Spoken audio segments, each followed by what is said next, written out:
And then I did a study abroad over to Scotland in King's College.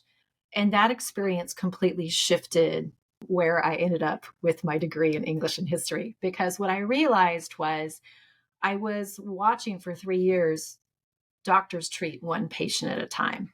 And it became kind of maddening to be like, oh my gosh, you have this whole sea of people and populations, and you're treating them one person at a time. And it just felt like whack-a-mole, if you remember that old game. And I didn't want to do that. I realized I had this kind of epiphany that no, I want to serve populations. How do I do that? How do I help swaths of people? And I realized that it's not necessarily having the medical like diagnosis and treating someone, but it is looking at what are key drivers, what are root causes of people becoming ill in the first place, and are there ways that we can look at making sure people get better access to care, and when they do get access to care, can we make sure that it is high quality care? How do we create cultures of high quality and safety? And that started to like really drive my interest. Hey friends, welcome to Public Health Careers. I'm Omari Richens, founder of the Public Health Millennial and host of Public Health Careers. Join us as we dive deep into public health topics and career journeys. You hear diverse career stories, absorb professional development and career strategies to help you learn, navigate, and transform your public health journey. On today's episode, we have Dr. Heidi Steinecker. Heidi is a principal in Health and Human Services Consulting at Resultant. She's a global public health leader, strategist, and health systems consultant. She's worked across sectors from state government to international diplomacy, designing innovative solutions for infectious disease response, public health modernization, and operational policy alignment. She's earned a Bachelor of Arts in English and History from the University of New Mexico, studied cultural and international relations at King's College in Scotland, earned a Master of Arts in English with a focus on public policy from Cal Poly San Luis Obispo, and has recently completed a Doctor of Public Health at the Medical College of Wisconsin.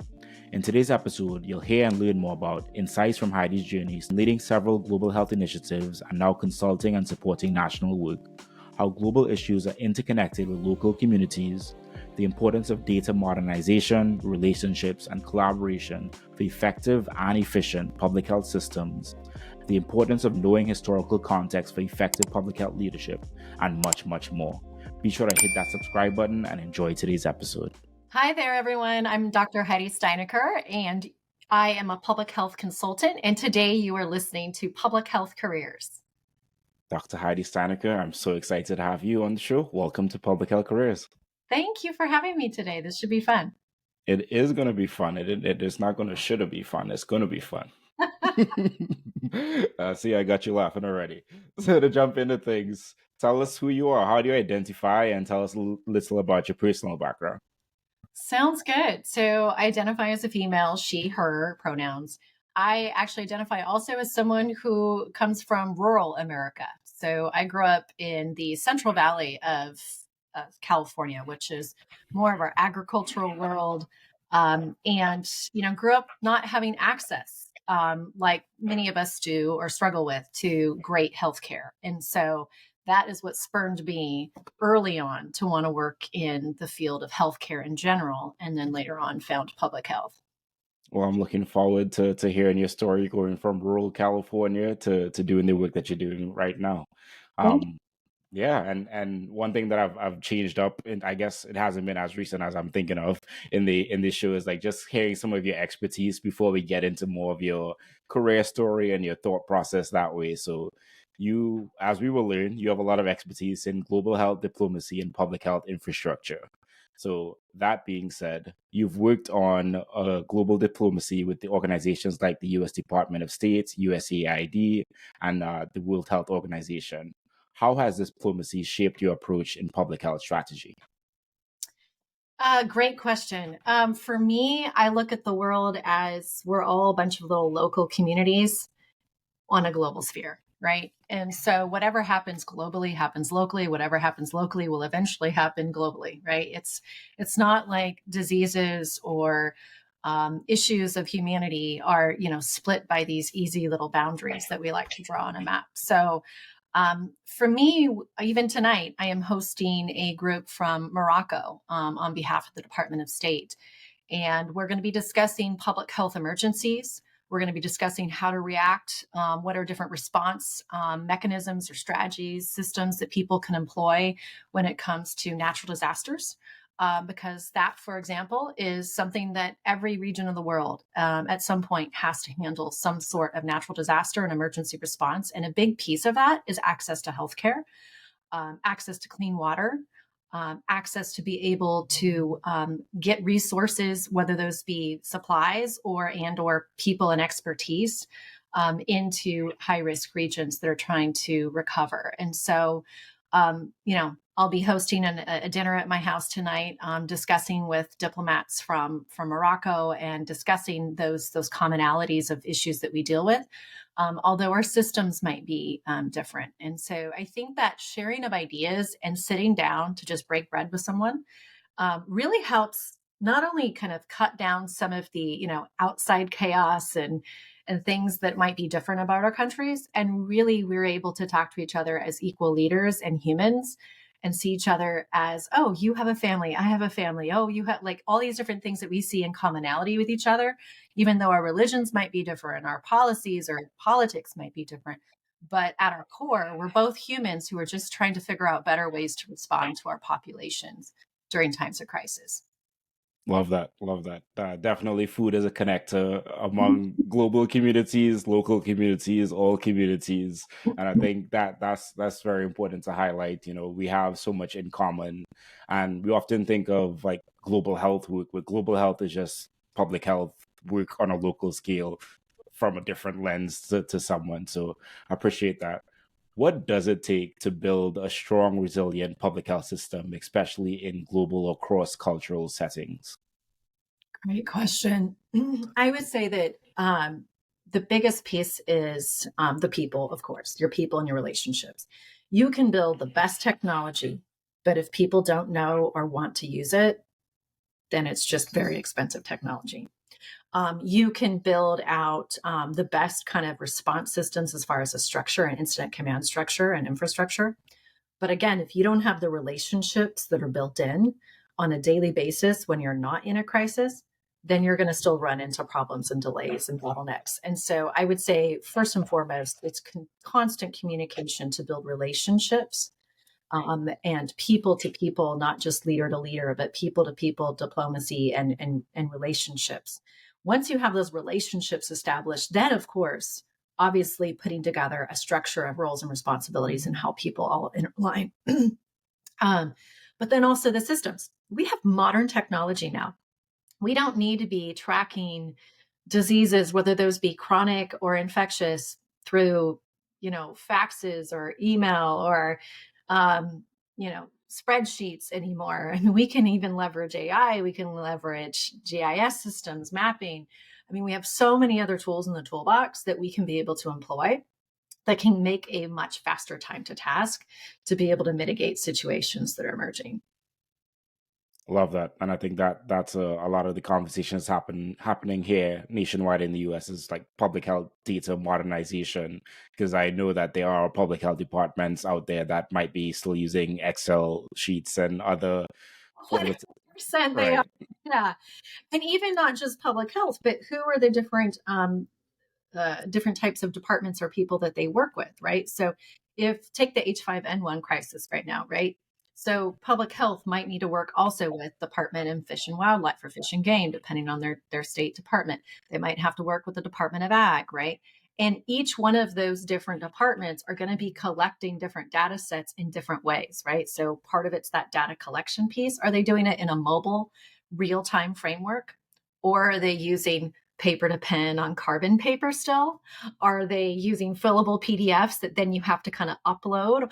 Are they using paper or electronic paper like Microsoft Word and then having to cut and paste into different systems, right? So it's all of that. Like the less that you have handoffs between the actual collection of data by the field workers out in the real life, boots on the ground, to state analysts or people that are miles away looking at where there's heat maps or risks or things where they need to allocate resources. The faster that you can do that in more seamless ways, you don't have a potential for data to be mixed up along that route, then, the more accurate you're going to be in being able to solve whatever issue, whether it's in environmental health, agriculture, water, air, healthcare, all of those things. And it just goes to undergrade like the importance of data and how we're able to share and understand data and how that can really influence. And it is like what we use in public health to in like make the intervention decisions that we are making at the same point in time. And the more that we're able to modernize that and get systems talking to each other, the better able we are to approach the challenges that do come up. So that's awesome. Yeah, no, and it's not just having data just to do reporting anymore either. Now we can even take this data and run predictive analytics based off of like root cause analysis, right? And understanding what are the big key drivers.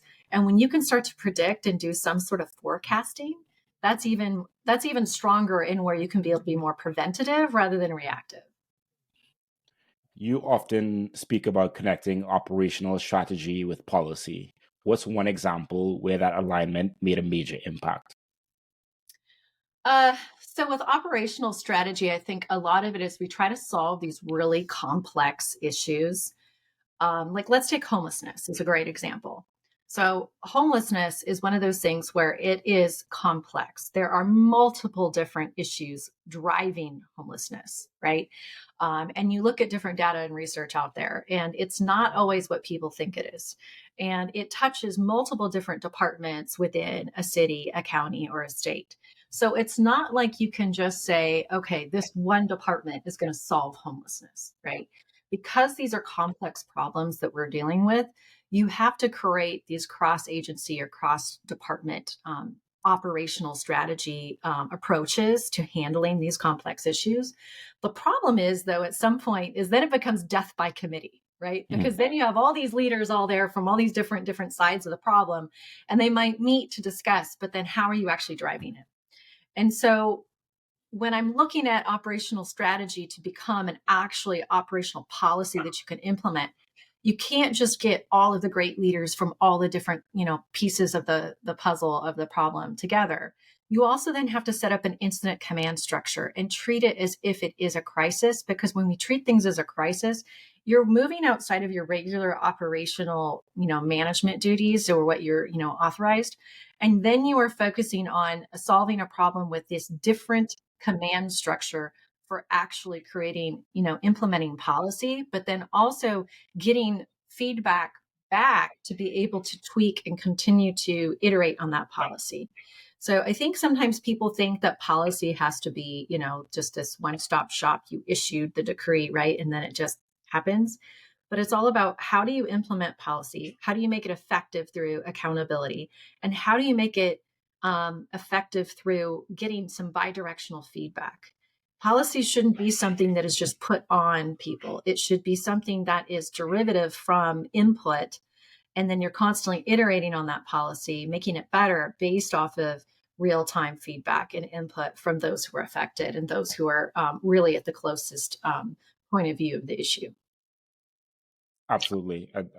I appreciate that. I think we often don't have systems that when a policy is initiated, there are like accountability or feedback loops to say like Yeah. this is actually what's happening. This is maybe some of the unintended consequences of what's happening, and how do we improve that? And I think that is something that, as you're saying, we need to continue to build into the systems and how we're thinking about these large issues that we have and large and complex issues that we have in society. For clarity, the command structure, what is that specifically? Is that just the, as you're saying, like the bi-directional conversation? Is that accountability measure? Is that what? Yeah, so you tell me. Yeah, yeah. So typically, what you have in government is you have your standard operational kind of hierarchical structure, operational structure, right? So you might have like, let's say you have a director, assistant director, and you have different managers, right? And they're all in charge of different functional roles within that authority of that department. What's separate from that is when you're running a crisis or a process improvement, or you are addressing a specific issue that is grown to the point where it needs special eyes on to be able to actually solve for a complex issue. You can create what's called an incident command structure, right? This is what we set up for whenever there's a natural disaster or a pandemic, or you're setting up a separate structure from your regular operational structure that is set with different authority capabilities for decision-making points, and then holding them accountable for those decision-making points. And then also, of course, like you had mentioned, receiving that feedback back up to be able to reiterate or be able to assuage different types of things that you need to be able to change in that given situation. So it allows you some flexibility from your regular, maybe standard kind of bureaucracy that you normally have in a situation. I think that it's also really important to kind of understand that when you have these different policies, right? And you had mentioned something about, the feedback loop. The best consultants in any situation are people that are right there in front of it. They're the people that are your frontline workers. Your frontline workers are going to give you so many great insights, and utilize those insights into be able to try to create solutions that are really going to be more effective rather than this kind of typical top down strategy. I always tell people work from the ground up, because when you work from the ground up, you can get some great insights on what will work and what won't work. Completely agree with that, and appreciate you elaborating and sharing that with me. And I can see why that is an effective like model in emergencies, and why it's also important to take that model out of emergency situations and treat situations that we don't technically consider emergency an emergency, so that maybe we're able to act a little bit quicker than we typically would, and have I guess more agency in moving forward. So that's awesome. You spoke to earlier the work that you're going to be doing with Morocco, and I think that kind of covers some of the emergency response and public health modernization, which is another part of your expertise skill set. So, from leading California's public health infrastructure to global consulting, you've been at the center of public health modernization. What are some of the most promising technologies and approaches that you've seen? Great question. So I've worked with multiple different continents now, and I'm very, very privileged to have that opportunity. I see that we are more aligned and all dealing with similar issues than we are different, which is heartening to me to know that, okay, we're all in this together, literally. And I would say that mobile capability is so key when it comes to the space of public health and health, because you're trying to be able to get to very remote places. So let's take California. California is a very populous state, right? We have 40 million people in our state. However, most of those populations are really concentrated within certain regions. And we have some very rural areas where it might take 5 hours to drive to one healthcare facility, and sometimes not be able to have access to this region through snowy mountains or different types of terrain at different times of the year. You take that same situation and you apply it to places in the Middle East, places in Europe, places even in Australia, right? All of these different locations in Africa, etc. They all have very rural, remote, hard to reach regions. And the only way that you can reach data collection is to be working with communities in these regions and really deploying mobile technology. The more that you can create mobile technology to be able to get you real-time data, the more you're able to work with this. I was in Uganda this last summer, and one of the things that I was really impressed with were researchers out there who had worked with different villages. And with each one of these villages that are super remote, we're talking in the middle of the border of the Democratic Republic of Congo, Rwanda, Uganda, right in these mountainous regions that have really no access to be able to get to healthcare easily. And this also happens to be what we call a hotspot area of the world, where it has all sorts of opportunity for a lot of different types of diseases to erupt because of the extreme biodiversity, where we have plenty of primate animals, everything from gorillas, chimpanzees, you name it, to livestock animals, to kind of poor water conditions, and people all intermixed in one area. And so because of that, they were able to have different leaders from these villages be able to volunteer. They received an iPhone and training on how to use an app. And that app had pictures of all the different types of like flora, fauna, like the different types of like environmental plants that they have, the different types of livestock and animals they have, different types of monkeys and different types of wildlife animals they had. And they could click on this to show whenever they saw some illnesses or deaths or problems within their environment. And it would sound an alarm to the local hospital where they had epidemiologists that could go out there and immediately be able to handle whatever it was, whether it was monkeypox or anthrax or a different type of, kind of malaria going through or whatever it was. And I just thought, wow, what a fascinating way to be able to work with the villages as trusted partners, even when there might be literacy issues, but a way to be able to use creative technology so that they could actually act and help these people as quickly as possible from different types of infectious diseases. That's amazing. I feel like we often hear the conversation around the ills of mobile phones and mobile technologies, but we often may not speak to the innovation and the ability it gives us to really react to things in maybe more real time than we have had the opportunity to in the past. So I appreciate you sharing that positive example for us. Yes, tech for good, I like to say. Absolutely. So you've also led the development of California's healthcare pandemic mitigation plan. What were some of the most important lessons from that experience, especially in terms of data equity and coordination? Yes, I have a great story about this too. So it's about a 50-page or something odd document that we created in February of 2020. And we realized that it was a Saturday morning when we realized we had a pandemic mitigation plan for the state of California when it came to the population, meaning the communities. But we had not had a pandemic mitigation plan for the healthcare system.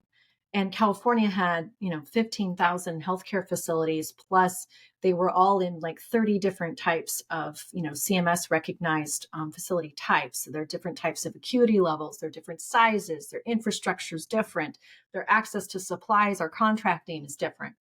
And so we realized that we needed to be able to execute on, create a game plan for this. And so February 2020, it was interesting. I had actually just finished having knee surgery. And so my leg was actually in a long, like a whole body cast. And I couldn't even drive. My husband dropped me off with my crutches to the office on a Saturday morning. And I worked in my office with my leg up over the desk. And I just whipped out this 50-page document, draft document. And I think I finished around 3 or 4 in the morning the next day. And so, of course, I didn't wake up my husband. So I just got an Uber on the way home at like 4 a.m. from my public health state office with my crutches and my, the whole thing.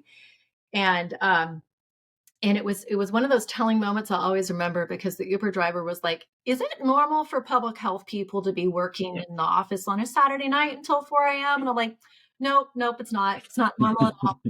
So I was like, but it's about to become very normal. And that after that became the norm, where we were working 24/7. But the collaboration on that is, so I wrote the draft. And then, of course, that draft I shared with all of our 61 different local public health jurisdictions in California. I shared it with different leaders, stakeholders throughout the healthcare continuum, whether that was our hospital association or our associations over different long-term care. And it became an iterative discussion of how do we be able to actually create a game plan as we go through this. And then through that, we issued several what we call all facility letters throughout that next year, constantly iterating on different advice, depending on what the situation was bringing or changing as we go.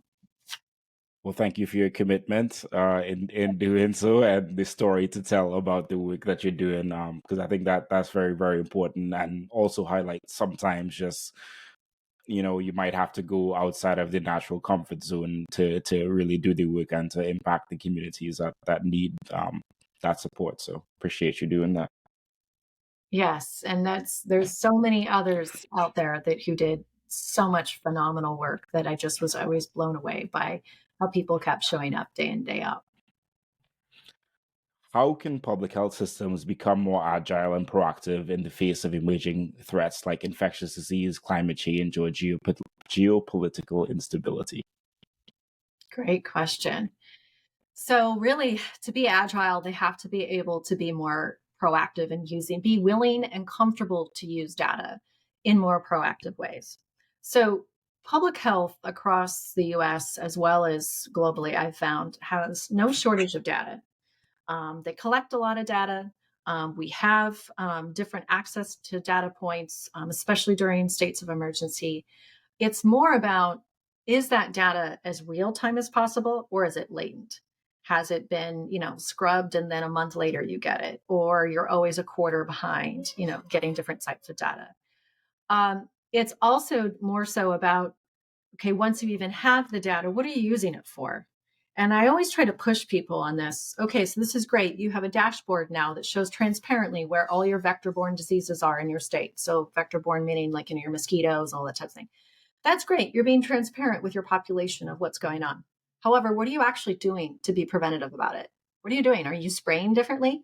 Are you creating heat maps? Are you tracking this to be able to see? Are you going to be out there to take away, different sets of water that's kind of breeding different mosquito sources? Like, what are you doing proactively based off of the data you have?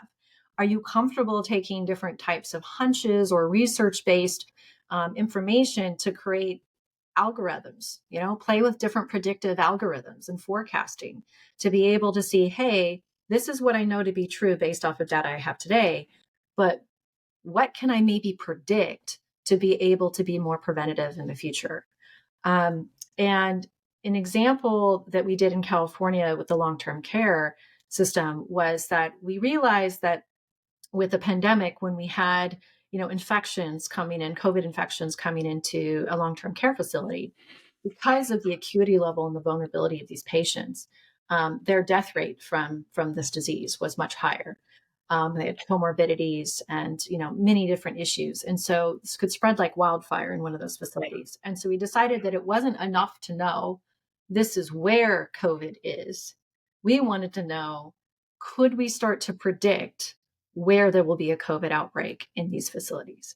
And so we started to play with it. And again, that to answer your question, you have to be comfortable being wrong. You have to be comfortable trying something new and different out and playing with different types of weights of what you think are the biggest issues are based off of research and based off of your knowledge of the information you have at the time. And with that, with our data scientist team, they were able to create an algorithm that was able to predict where the next long-term care outbreak would be within about 80% accuracy, which is phenomenal. And so with that, then what do you do with it, right? It goes back to that question. Well, now that you know this, what are you going to do about it? Well, then instead of trying to be all places at all times with a limited amount of staff, you then start to prioritize every day, every week.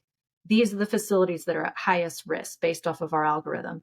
These are the facilities we're going to send people preemptively to cohort patients and double check their infection controls and try to prevent outbreaks from happening or minimize outbreaks that are just begun.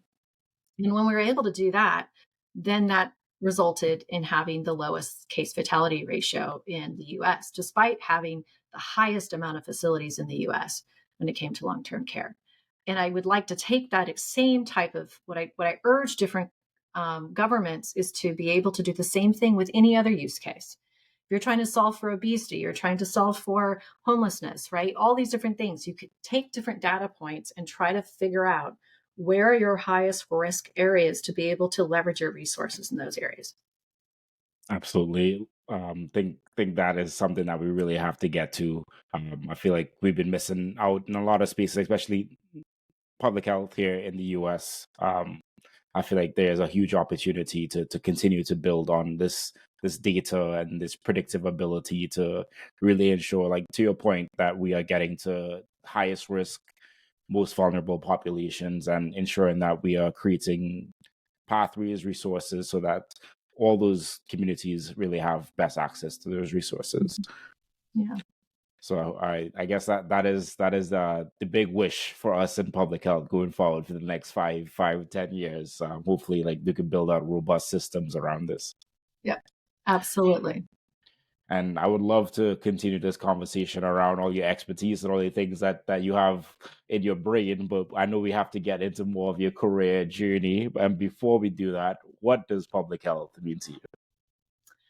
Public health means to me that we are helping populations thrive, not just live, but have a long, happy livelihood as well, right?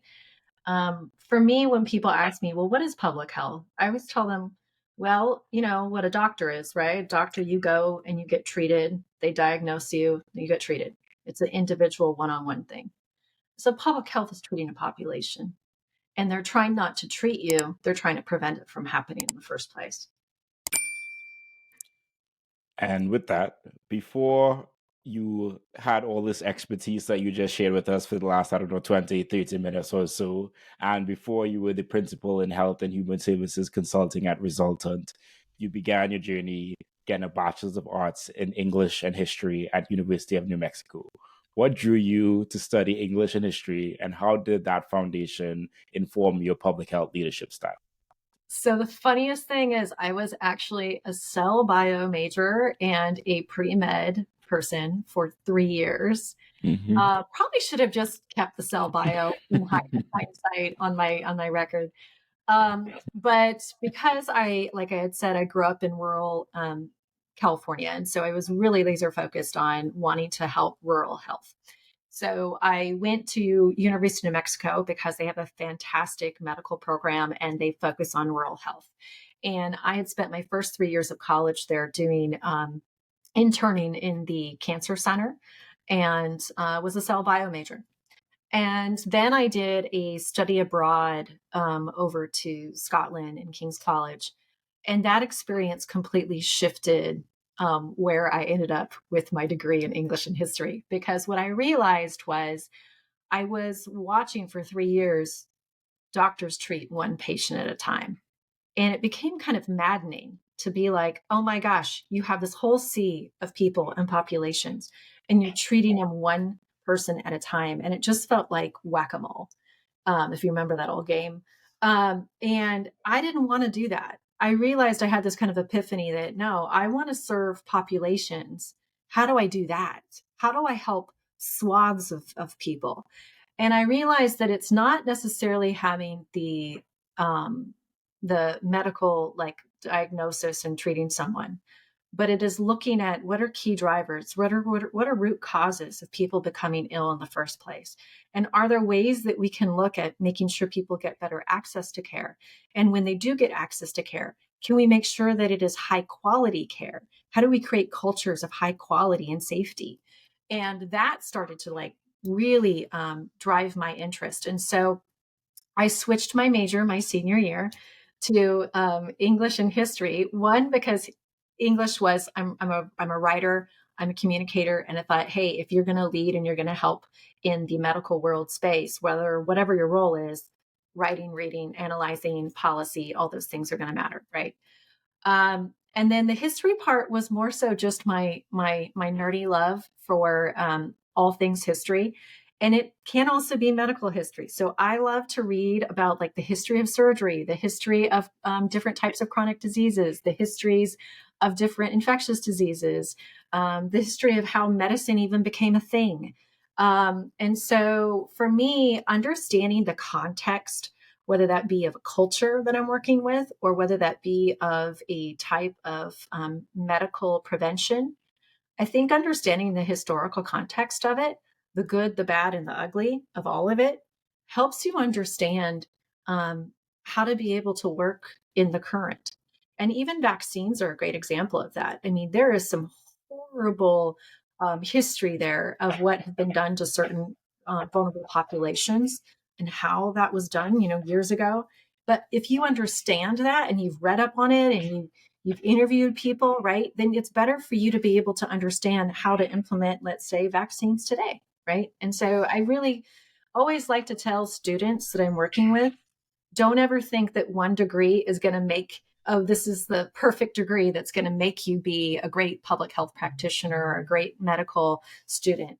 Any degree that you can apply transferable skills to is going to make you great at what you do because you're bringing in what your natural talent and skill set is.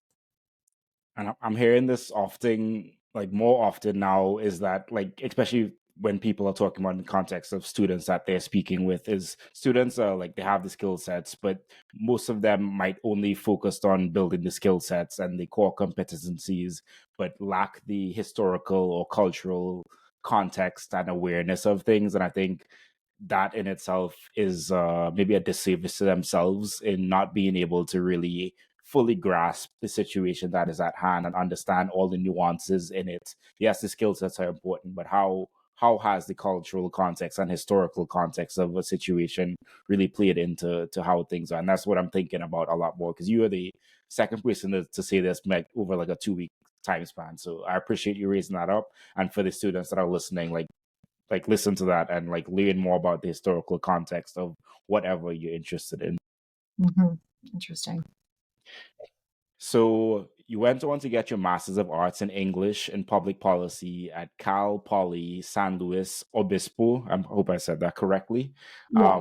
And I think previous to this, you worked at UC Davis Health for a bit. So tell us about that, maybe a little bit about the work that you did at UC Davis Health and how that helped made you make the decision to get a Masters in Arts and English Public Policy.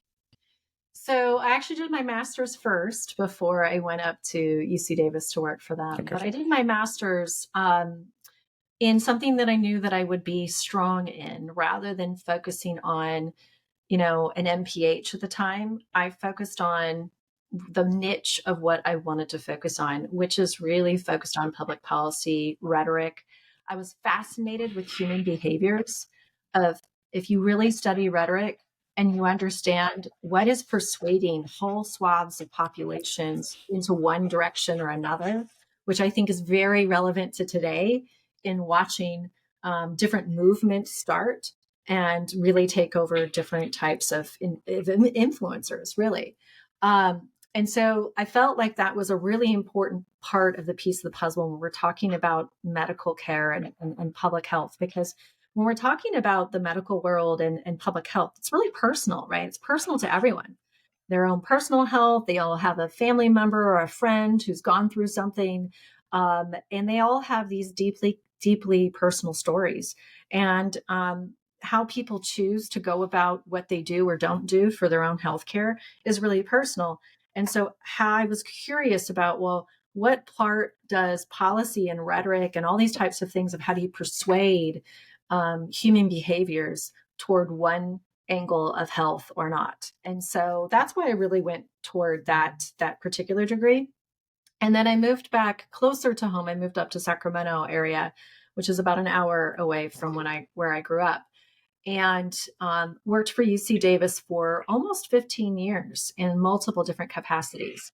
And I think for me there, the most important, impactful lesson that I got out of that experience in working in a variety of different healthcare leadership roles was how do you create a culture of safety and quality? And I'm not talking about systems. We all have systems in our hospitals. We have, like, if you go in for a surgery, there is a long checklist of the doctor has to make sure, am I operating on the right leg, the right side, the right spot, using the right tools, the right technology? Like, there's a whole checklist, a whole safety list, just like pilots have a checklist before they take off.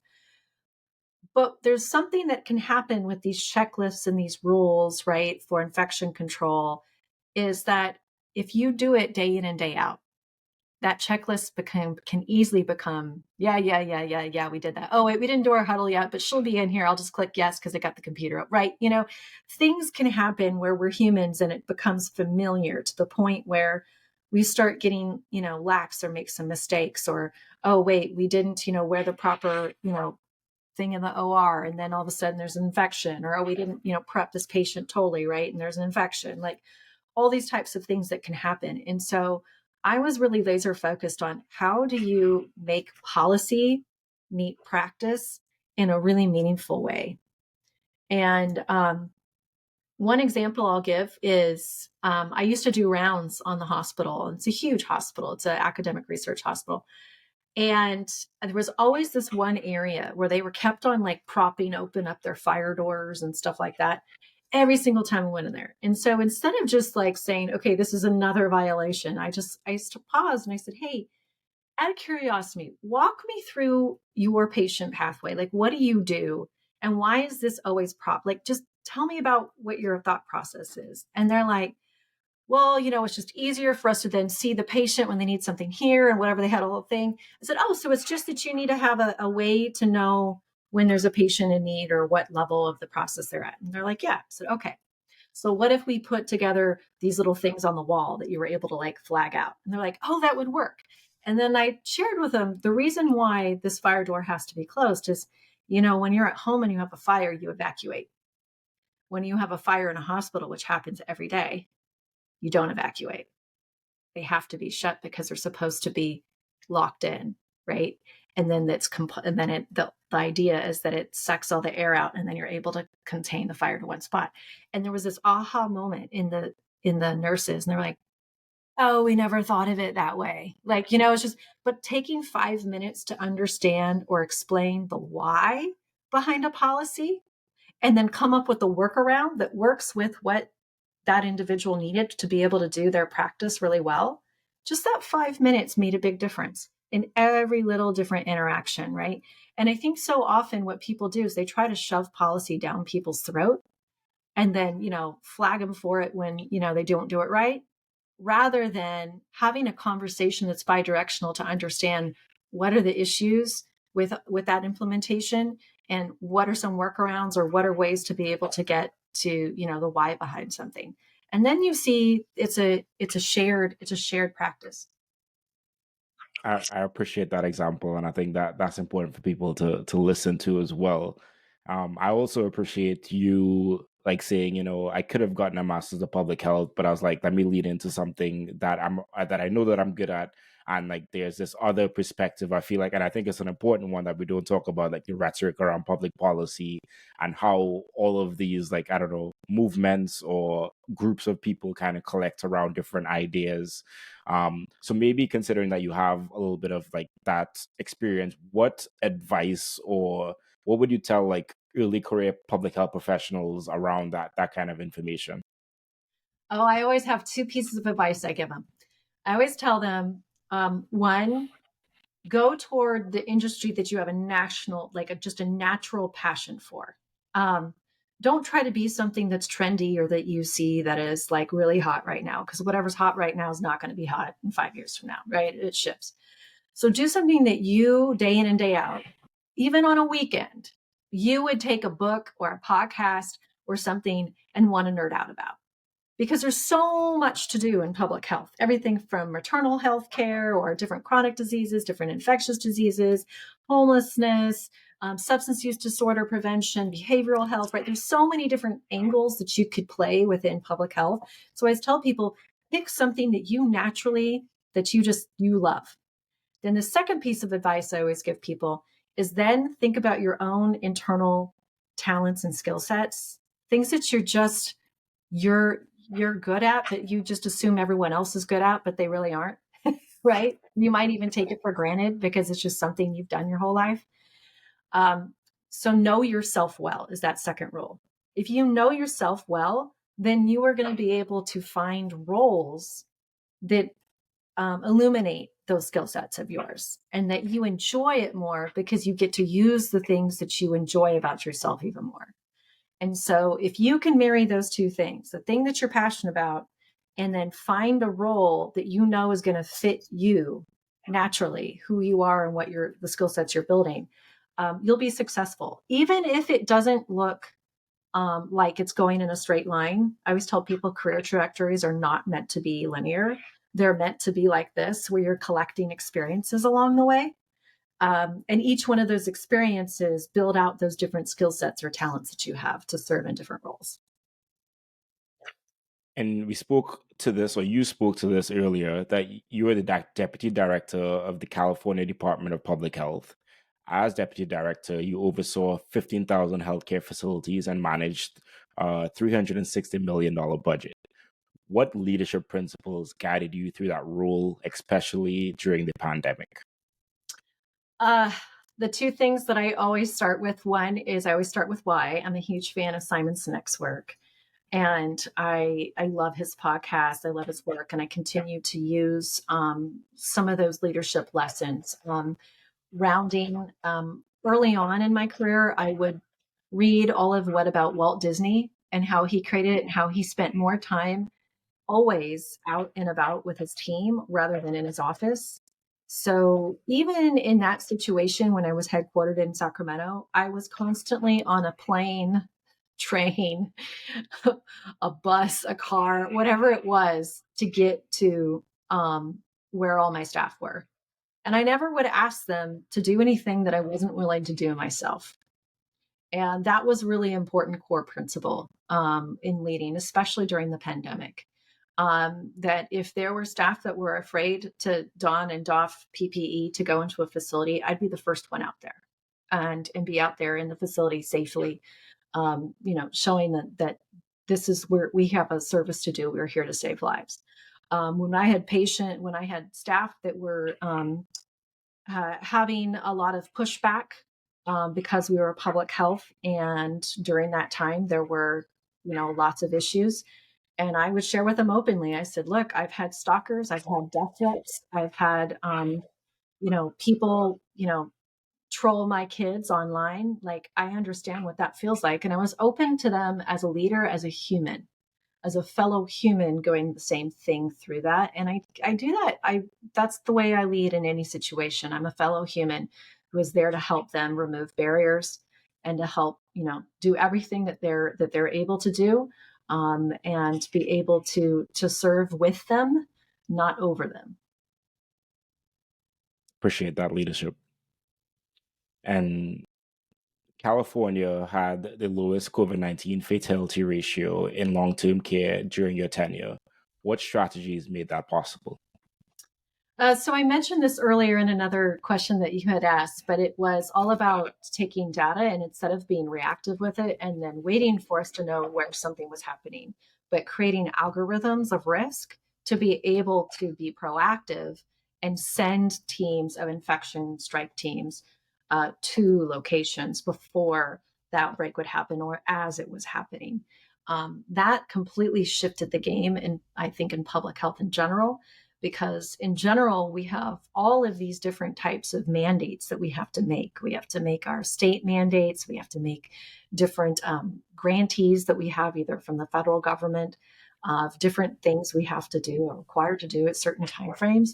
And I think that oftentimes in public health, we're just running our daily work based off of, oh, where's our schedule of where we have to be today, rather than thinking, where's the most important place that we should be today? And making that all work out for our responsibilities to the state and the federal grants and all those things. But at the same time, being more prescriptive and targeted with where we are and thoughtful rather than just, oh, this is a schedule that we're doing, right? And instead of using data to drive what we do and where we go each day. And then shifting to your work as Associate Director of Public Health and Global Health at EY Global Consulting, you advise leaders across 4 continents. What global trends do you think governments and health organizations need to prioritize moving forward? Oh, I love that question. So the thing that I see the most needing is collaboration across continents, across countries, because as much as we would like to imagine that, as long as you just, do close borders or you do these different things at the airports, guess what? We're humans, we're a species at the end of the day, and diseases travel, whether you like it or not.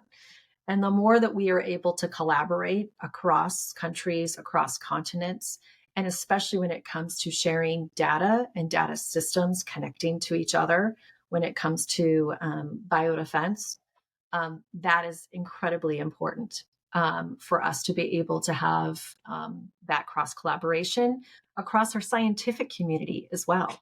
We need scientific researchers that are working across all over to be able to share their most recent findings.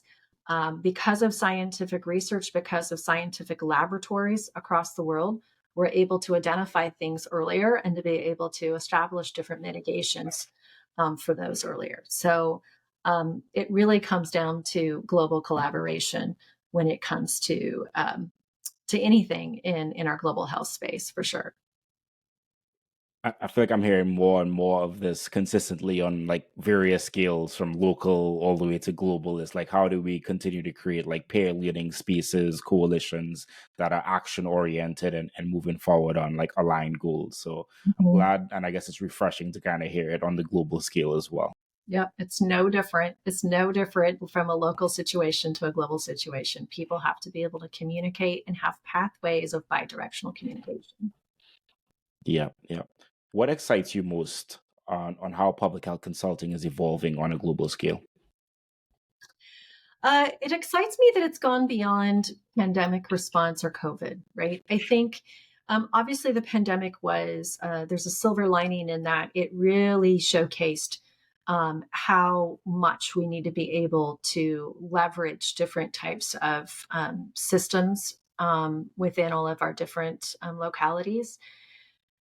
But it's not just about, oh, this pathogen or this pathogen. It goes bigger than that. So if you take even any war, any conflict, that's a public health crisis. Anytime we have climate change where water sources are shifting, and natural disasters or extreme weather events in different parts of the world are happening, those are all public health crises, right? And the reality is that in order to be able to learn from each one of these, we have to be able to be working, across and abroad. And so, for instance, what happens maybe in California with the wildfire? Well, what else could Colorado learn from that, or Australia learn from that, and vice versa? When there's a big wildfire in Australia or in the Midwest, right? Like we have to be able to take those lessons learned and talk with each other about how do we handle that? How can we make it better? How can we make more robust systems? How can we make different response systems better? Same thing with different regions of the world that handle earthquakes, right? And whether you are a high income country like the US, or you are a low resourced country that is trying to deal with a response, um, understanding what is helped to be preventative and understanding how to be able to work together to be able to set up better systems and to be able to set up responses, um, that that is something that is going to be an ongoing piece with public health. And so I'm glad that we're past the point of people just thinking, oh, public health is COVID people. Like, no, no, no. We do so much more than COVID. And we have been doing so much more. It's like, oh, because you went to a restaurant the other day and you didn't get food poisoning, that was public health. Like, oh, you drank water today, that was public health because it was healthy water, right?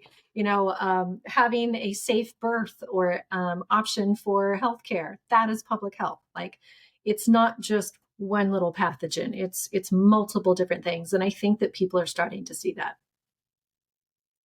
So you continued on to pursue your Doctor of Public Health at the Medical College of Wisconsin. What inspired you to pursue a DrPH with a global health and infectious disease focus? So I went back to school when I left. When I left the state and joined consulting, I realized that I wanted to be able to codify some of my experiences in my career, and it was better late than never. And it was one of those things where when I decided not to go to medical school when I was 21 and I shifted my, bachelor's degree, it was one of those things where I was like, but I got to go back. I got to go back at some point. And so the flexibility of consulting allowed me that ability to go back to a hybrid program. Sorry, I have a cat, but we love the cats. Don't worry. get that out. This is one of my loves is cats. Um, So, what was I going to say? Oh, so I wanted to go back to school, and consulting gives you that ability to be flexible because sometimes if I'm working on a different time zone with a client, then I have a set of time that I can dedicate towards school. And so it allowed for that flexibility, which I appreciated. Um, but I wanted to go back. I've always had a love for infectious disease, even when I was a cell bio major back in the day when, 20 years prior. I've always been fascinated by that. And so I wanted to study infectious disease, but also wanted to study it on a global level because I know that infectious disease is it's a global health issue. But then I also wanted to study how do you actually impact proper policies that are going to actually reduce healthcare acquired infections. And so that's what I focused on in Uganda. And I finished that last year. And it's been a fantastic journey. I'm so glad I went back, even though I was by far the oldest in my cohort of students. But they all embraced me as a geriatric student, fellow student of theirs. And we had a lot of fun with it. How has your doctorate work complemented your leadership roles in health systems and diplomacy? Because I chose to do a global health dissertation and focus on infectious disease globally, it definitely dovetailed into my work as I'm doing U.S. diplomacy for the Department of State through my role as vice chair for the World Trade Center. Because when I went over there, even in Uganda, what was so fascinating, I literally had to interview a district health officer. And a district health officer over there would be the equivalent of a state health officer here. And the only way that I was going to be able to do this interview is he had to broker a meeting, a negotiation meeting with a fellow district on the other side of the jungle, the impenetrable forest. And he said, well, we can either take a 4.5 hour drive through, the muddy roads, or we can do a 2.5 hour hike through the jungle to do this meeting on the other side. I thought, wow, this is going to be the wildest way I've ever gotten to a public health meeting. So we hiked through the jungle for 2.5 hours. We hiked 6 miles there and then another 6 miles back. So it was 12 miles in a day. And I think the elevation change was somewhere around like, I don't know, something crazy, almost 1,000 feet. Like it was a nut day. But while we're on this hike, and we're talking about their health systems, their public health systems, and all of their issues from supply chain to policy to the World Health Organization, all of these things. It comes up that he says, "Oh, I went on a delegation to the U.S. once under the Department of State," and I was like, is this the IVLB program, which is the International Visitor Leadership Program? Sure enough, he was one of those leaders who had been sent abroad for the work that I currently do, where I'm meeting with different emerging leaders from around the world. And it had a lasting impact on him for life, on how he viewed healthcare and how he viewed America, how he viewed different ways to connect globally. And so these programs that you do with diplomacy, what we call soft diplomacy, it's people to people diplomacy. The beauty of it is that it affects and impacts people's vantage point of America as a partner for decades. And that's something I don't want us to lose, that no matter what happens with our heads of state that we have at all of our different countries, that the people of each country continue to communicate and connect as fellow leaders on topical areas of joint interest. And in your current role, you are the principal health and human services consultant at Resultant. Yes. What does your role and your work at Resultant involve, and how are you helping modernize public health systems today? So with Resultant, it is a state or it's a U.S. based firm, so it's not a global firm. And so I took a step back from the global side of consulting to just focus on state and local in the U.S. However, I still get my global itch from my work with the diplomacy side. And what I am able to do then is just really laser focus on the variety of states that we have in the US, which it is a phenomenal amount of diversity. Even though some people say, oh, your states are blue states, purple states, red states, right? I find that they are all uniquely different in the challenges that they may have with their populations, whether they have different indigenous populations, they have different rural pockets, they have different urban issues, they might have a variety of different things that are going on. And so you have this great amount of diversity to work with across the states. But then also, as you work with each state, you notice, again, a lot of similarities. It doesn't matter how diametrically opposed they are in their political views. They still want, in their public health departments, all want to do what's best for the people of their state. And they're trying their best to be creative and create systems, regardless of what the guardrails are that they may have in their particular state. Yeah, and I think that is important to continue to center, is that, we have so much in common, and many of us are trying to achieve the same goals or have ideas of the same goals and aspirations that are somewhat aligned. It's just like how we talk about them might be different. So that's very, very important. And how do you see the future of tech-enabled, person-centered public health systems taking shape?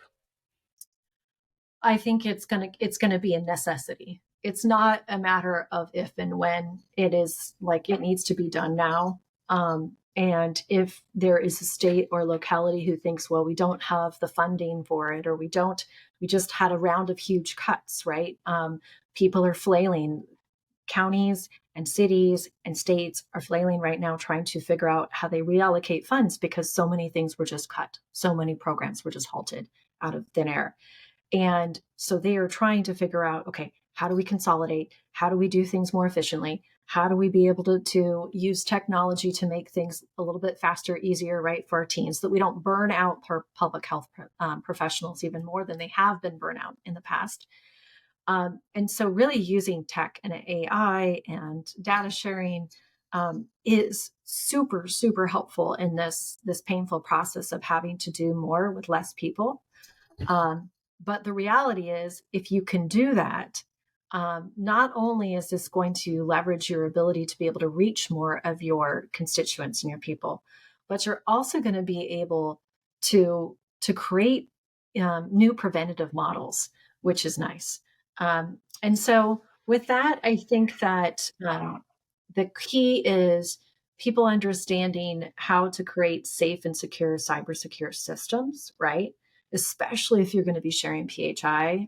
The reality is that you can data share, but you can do it in ways that are safe and secure, that still are going to be using that data for positive purposes. And I think that having open dialogues and communications around that is really key right now. Some people are very fearful of, oh, but if you have data, if the government has data, what are they going to use it for, right? And that is a valid fear, especially in certain locations. And so I think it's important, though, to have parameters and legislation around how we're able to use data and share data in helpful ways, in preventative ways, right? And be able to get services out to people sooner or faster. We have fantastic services when it comes to social services and public health services. The problem is not getting them out to folks who might need them before we know they might need them, right? Sometimes I always use the example of homelessness, right? We have all these different kind of caseworkers and social services and things that we try to match people to once they're on the street, right? And they're on the street, but for every 10 people that you take off the street, 20 people come on. It's a proverbial little treadmill going on. If you can move those services upstream to people who are at risk, who are struggling before they hit the street, right? That's the goal. So it's always about how do we move our services upstream, and by using technology to be able to identify that. That's really cool. And are there other roles or responsibilities that you didn't share that you'd like to highlight? Oh, wow. Okay. Well, obviously you all saw my cat. So I'm a chief cat herder in our household. They're also, yeah, probably my stress companion animals. But no, between my role as a consultant for different governments, I love to mentor students. Always happy. I always tell students, like, feel free to reach out on LinkedIn. I'm always happy to take some time and talk through any questions they may have individually about different types of pathways that they're looking through, furthering their education or furthering their different internships or different types of jobs that they're looking at. And then also my role with diplomacy to me is just so important to making me feel like, all right, we are connecting people to people and we're going to get somewhere with this. It's all about those relationships at the end of the day. And what do you enjoy most and find most challenging as your role in your role at Resultant? Oh, the thing I enjoy most, that's easy. It's the people. The people at Resultant are fantastic. So I have been working for 25 years, and I will tell you this, that there is nothing more important that you can do when you choose where you choose to work than the people you work with. And that is a lesson that I think people sometimes learn a little bit later in life. And I hope that people learn it even sooner in life, because you can work for really fancy places or they can offer up all sorts of cool perks. But if the people aren't, really engaged and curious and kind and collaborative, then it's not worth it. It's not worth the stress, because you want your work to be fun and enjoyable and that you're working toward a common goal. So the people, 100%. I'd say the most challenging thing right now, I'll be very transparent, and I'll just say it is it's what's going on in the US in the HHS space. Every single day, you just don't know which program's going to be cut, which state is going to be hurt, which city is going to be floundering, which county is trying to figure out how to do the work that they've been doing for years without the funding. So that is the most challenging thing right now, is being as agile and flexible as possible to navigate the environment and constantly pivot, trying to figure out how to help people be able to continue to move forward and serve the populations that they're trying to serve. Yeah, lot of challenges in current headwinds, but I feel like also more opportunities to continue to do the work that we all know is needed. So before I shift you to the Furious Five, the last guest left a question for you, and the question that they and they left the question: what underrated tools are indispensable for your job? Underrated tools. Or what tools in general are indispensable for your job? Oh, I know this is going to sound corny, but phone, phone. And and I'm going to say phone, not because of phone, because, okay, you can have mobile app technology and AI and all those cool things that we just talked about. But I would urge this generation, is sometimes the best thing you can do is pick up a phone and call someone, have an actual conversation, not a text, not an email, not anything else, but actual voice to voice call. And I think that is an underrated talent and underutilized aspect of daily communication, that people forget that the best way to build rapport and relationships with people, the best and fastest way to resolve a perceived conflict, is picking up the phone. Just calling. Good old fashioned calling. I know someone heard that and felt a little bit anxious there, but I agree. I agree. I agree with that. I think it is something that is so simple, yet we have lost a lot of our ability to do that and to connect with people in that way. And if you are able to cultivate this skill of picking up the phone and calling people and building relationships and rapport that way, you'll become someone that is in the proverbial like 10%, or like the best of the best in doing what you're doing. So take that note. Okay, so moving on to the Furious Five, the 5 questions that I ask all guests. Number 1, what advice would you give to a student trying to pursue a career in public health? Uh, know thyself. And I said that earlier, but definitely know yourself to know where you would fit in all the different types of roles that there's options. You got to know yourself first. And as I always say, to thine own self be true. Don't try to be something you're not. Authenticity is important. Number two, if you're talking to someone wanting to get into your position, what advice would you give them? I would advise them to collect a variety of experiences along the way. So maybe you have clinical experiences, maybe you have community experiences, maybe you have policy experiences, maybe you have educational experiences. The more of diversity of experiences that you collect, the more that you'll be able to oversee or consult a variety of situations and types of government situations. Number three, what's something you're working on improving in your life right now? I'm trying to actually focus now more on my own personal, I would say, public health, if you would. I've focused so many years on populations that sometimes I realized, oh, did I actually follow my own advice today? Did I work out today? Did I get up and drink water? Like, did I, like, you know what I mean? All of those things that we say in public health to be healthy lives.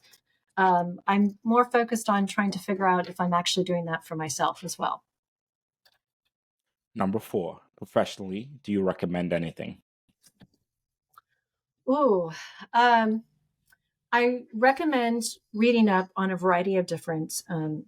Find a leadership, find a leadership person that you like to follow, whether that be, um, and it doesn't have to be public health related, but any leadership type of podcast, writer, and follow their work, watch their YouTube videos, read their books. I think that leadership is one of those things that you can continually hone and you learn something new each time, and you think thoughtfully about different situations that you've been in. So constantly try to hone in on that.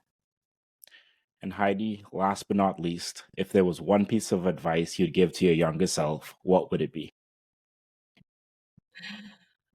Oh, wow. I think I would tell myself to, maybe keep that cell bio as one of my degrees instead of just dropping it completely.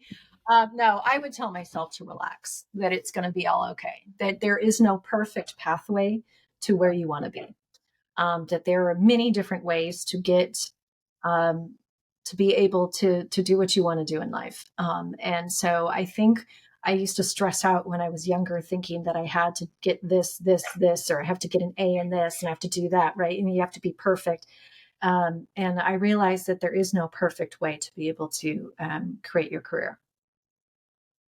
Heidi, I appreciate the conversation today. I learned a lot. I gained a lot of insights into your career and your journey, and I think this is going to be very, very helpful to so many people. So I appreciate it so much.